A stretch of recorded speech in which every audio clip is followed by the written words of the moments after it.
안녕하세요. 군사돋보기입니다. 우리 대한민국에서도 우크라이나에 대한 군사무기 지원과 관련해 많은 논란이 일어나고 있습니다. 그동안 우리는 우크라이나 측에 적을 공격할 수 있는 무기가 아닌 군수물자 위주의 지원을 해왔는데요. 그런데 이제 곧 미국에서 통과될 예정인 무기대여법 때문에 한국 또한 우크라이나에 살상용 무기를 제공해야 한다는 국제사회 요구가 불거질 수 있다는 점 때문에 우려를 낳고 있습니다. 무기대여법의 근거에 앞으로 미국은 우크라이나에 사실상 무제한의 지원을 해줄 수 있지만 당장 전쟁 중인 우크라이나에게는 그들이 운용할 줄 아는 소련제 무기가 필요하고 우리 한국에서 러시아와의 불곰 사업으로 들여온 T-82 전차를 지원해주라는 말이 나올 수 있기 때문인데요. 비살상용 무기를 제공해왔던 이제까지와 달리 살상용 무기를 제공하라는 미국의 압박이 들어오는 것 아닌가 하는 우려가 발생하고 있습니다. 이에 대한 대응으로 러시아가 북한의 극비 군사 기술을 넘겨버릴 수 있다는 우려 또한 나오고 있는데요. 마침 4월 16일 북한에서 또 한 번 새로운 전술 유도무기 2발을 시험 발사해 한반도 전체의 긴장을 유발하고 있는 상황에서 쉽게 결정 내릴 수 있을 만한 일은 아닌 듯합니다. 한국도 우크라이나를 위해 살상용 무기를 지원해야 한다는 주장과 그래선 안 된다는 주장이 나오는 이유는 뭘까요?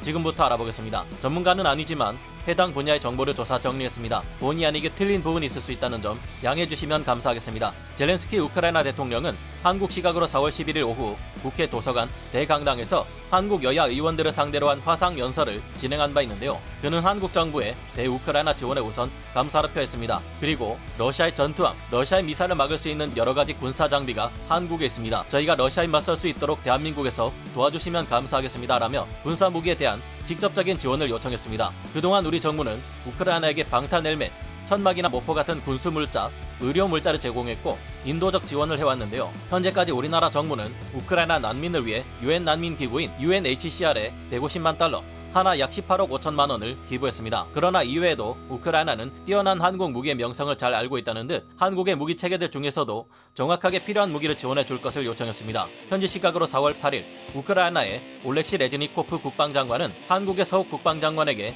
전화를 걸어 무기 지원을 요청했고 가능하면 천궁으로 예상되는 강력한 대공 무기의 지원도 이루어질 수 있으면 좋겠다는 의향을 내비쳤는데요. 현재 우크라이나의 뛰어난 요격 성능을 가진 천궁 블록 1과 천궁 블록 2가 지원된다면 지금도 하루에 200회에 가까운 소티를 띠며 우크라이나를 공습하고 있는 러시아의 전투기와 순항 미사일 등을 쉽게 요격할 수 있을 것으로 보입니다. 하지만 그 규모는 레이더와 미사일 발사 차량, 교전 통제서 차량과 유도탄 등 규모가 꽤 큰 무기 체계이기 때문에 수송이 쉽지 않으며 외교적으로 한러 관계에 좋지 않은 영향을 미칠 수 있다는 우려 때문인지 우리나라에서는 천궁은 전략 전술적인 측면에 있어 다른 나라에 지원할 수 있는 무기가 아니라며 지원을 거절했습니다. 지난 14일에는 우크라이나가 당초 한국 국방부에 요구한 군용 물자가 무려 150여 개에서 200여 개 품목에 달했던 것으로 드러났는데요. 여기에는 우리 군이 러시아와의 불곰 사업을 통해 들여온 러시아제 T-82 전차도 포함되어 있었습니다. 물론 이 같은 우크라이나 상황은 당연합니다. 현재 우크라이나와 러시아의 전쟁 상황은 대규모 기갑 대 기갑 전투가 중요해지는 양상을 띠고 있으며 우크라이나를 점령한 러시아군을 기습만 하는 것을 넘어 이제는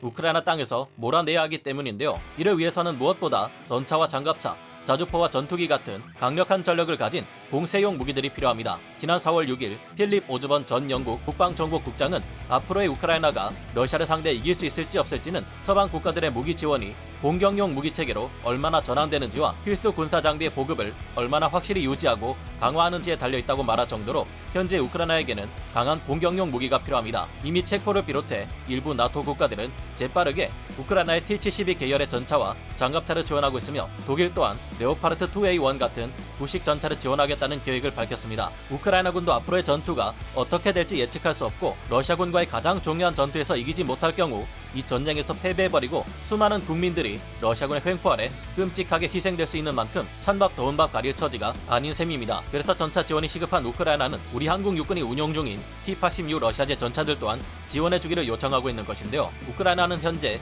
우크라이나에서 러시아의 전차들을 수없이 사냥해댄 제블린 대전차 미사일보다 더 뛰어난 성능을 가진 것으로 알려진 현궁과 스팅어 휴대용 지대공 미사일보다 일부 더 뛰어난 성능을 가지고 있는 것으로 유명한 신궁에도 큰 관심을 보이고 있습니다. 그러나 대한민국 국방부는 이에 대해 우리의 안보 상황 등을 고려해 살상용 무기체계 지원은 제한되는 입장을 설명했다고 밝혔습니다. 불곰 사업 협정 제8조에 의거해 한국은 러시아에게서 제공된 무기나 군사 장비, 요청에 의한 공동 개발과 그 결과 등은 쌍방 당사국의 서면 동의 없이 제3국의 재수출, 수출 및 공여가 불가능한 것으로 정해져 있습니다. 이때 러시아도 북한에 무기 수출을 하지 않겠다고 협정에서 약속했는데요. 그래서 우리가 이를 일방적으로 파기하고 러시아와의 동의 없이 T-80U 전차 등의 무기를 우크라이나에 지원할 경우 러시아 또한 대놓고 북한에 무기를 수출해 간접적으로 한국을 위협할 수 있다는 우려가 있다는 것입니다. 물론 현재 우크라이나를 침공한 이후부터 러시아는 수도 없이 많은 거짓말을 하고 있어 믿을 수 없는 국가라는 것이 전 세계에 드러났지만 어찌됐든 러시아는 실제로 협정 이후 북한에 무기를 지원한 적도 있고 판매한 적도 있어서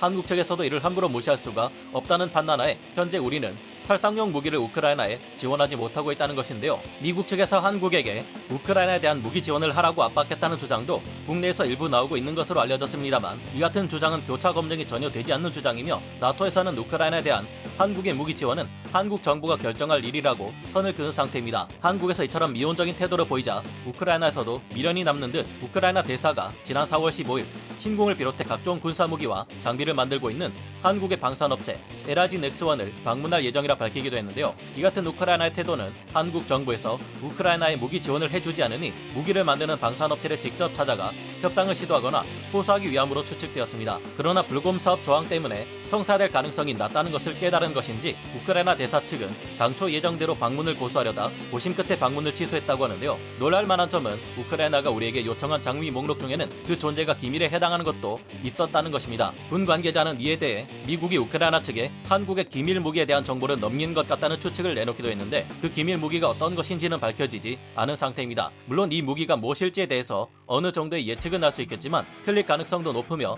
이에 대한 영상을 올릴지는 좀 더 고민해 봐야 할 것 같네요. 우리 한국에서는 우크라이나의 로셴이라는 기업의 상품들을 구매하기도 하고 우크라이나를 응원하는 것이 기사화된 것처럼 많은 분들이 우크라이나의 승전과 평화를 염원하고 있습니다. 우크라이나에서 너무도 안타까운 일이 일어나고 있고 우리에겐 누구보다 뛰어난 무기 체계가 있음에도 그들에게 실질적인 도움을 줄 수 없다는 것이 아쉽게 느껴지는 것은 어쩔 수 없네요. 우리는 이미 러시아에 대한 국제 제재에 동참한 상태이고 러시아에서도 우리를 적대적인 국가로 낙인 찍은 상황이란 점을 감안하면 전쟁이 끝난다고 해서 그들과 더 이상 좋은 관계를 유지하는 것은 어려울 겁니다. 강력한 군사 무기들을 지원해주지 못하는 점이 너무나 안타깝지만 우리 또한 북한과 중국, 러시아의 위협을 받을 수 있기에 신중한 태도를 보이는 점을 이해해 주기를 바랄 수밖에 없네요. 그래도 러시아의 북한 지원을 차단하면서 우리가 뛰어난 무기 체계들을 우크라이나에 지원할 방법이 있으면 좋겠다는 미련이 남습니다. 또한 우리 한국에서도 사드를 배치하겠다고 할 때 중국이 이를 위협하며 경제적 상호 의존성을 이용해 우리를 위협할 수 있다는 점을 깨달은 만큼 앞으로는 그들의 횡포에 대비하는 면모를 보여 유사시 그들에 의해 피해를 입지 않도록